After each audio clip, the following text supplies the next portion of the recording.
কোন মানুষের যৌবন যদি নষ্ট হয়ে যায়, কোরআন শরীফে এই শব্দটা আল্লাহ 8 বার নিয়েছেন। কয়বার?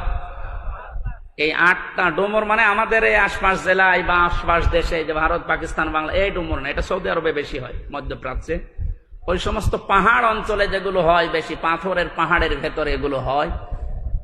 এই ডোমর ফল 8টা,